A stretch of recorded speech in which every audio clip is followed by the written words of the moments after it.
Kegagalan proyek Food Estate Singkong Prabowo Subianto, merusak hutan dan sia-sia. Food Estate, lumbung pangan, singkong menjadi salah satu bahasan dalam debat calon presiden, capres ketiga yang diselenggarakan pada Ahad lalu, tanggal 7 Januari tahun 2024. Dalam debat tersebut, proyek Food Estate yang dikelola Menteri Pertahanan Prabowo Subianto mendapat sorotan dari capres nomor urut 1, Anies Baswedan. Polemik inilah yang disinggung Anies saat memaparkan visi misinya. Food Estate Singkong menguntungkan kroni, merusak lingkungan, dan tidak menghasilkan. Ini harus diubah, ujar Anies. Bahkan, usai debat, mantan Gubernur DKI Jakarta itu kembali mempersoalkannya saat berkampanye di Gorontalo, Senin, tanggal 8 Januari tahun 2024. Menurut Anies, anggaran Food Estate yang dibiayai negara lebih baik diberikan kepada petani kecil. Pasalnya, dia menilai proyek tersebut hanya memberikan keuntungan kepada korporasi atau perusahaan swasta. Alokasi anggaran melalui subsidi pupuk dan solar lebih penting untuk petani sehingga bisa bermanfaat langsung oleh mereka dalam mengelola lahan pertanian, kata Anies.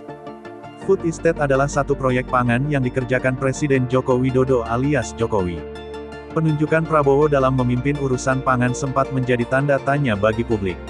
Kala itu Presiden Jokowi mengatakan pemerintah perlu menyiapkan lumbung pangan untuk menghadapi krisis pangan akibat pandemi COVID-19.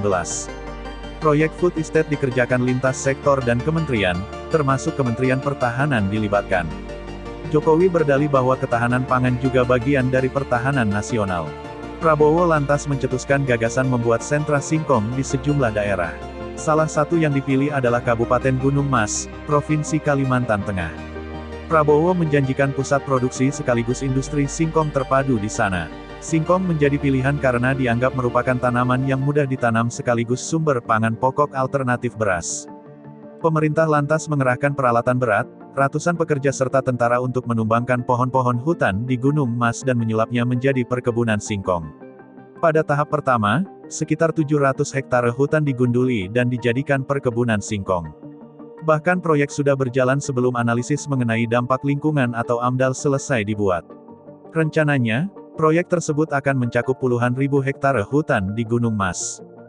Dampaknya bisa diduga, penggundulan hutan yang berada di atas pemukiman menyebabkan musibah. Saat hujan tiba, banjir menerjang pemukiman di sejumlah desa. Tidak cukup di situ. Belakangan diketahui bahwa proyek tersebut gagal total. Singkong yang ditanam di sana tidak berhasil tumbuh. Impian mengenai sentra produksi dan industri singkong tidak pernah terwujud hingga sekarang.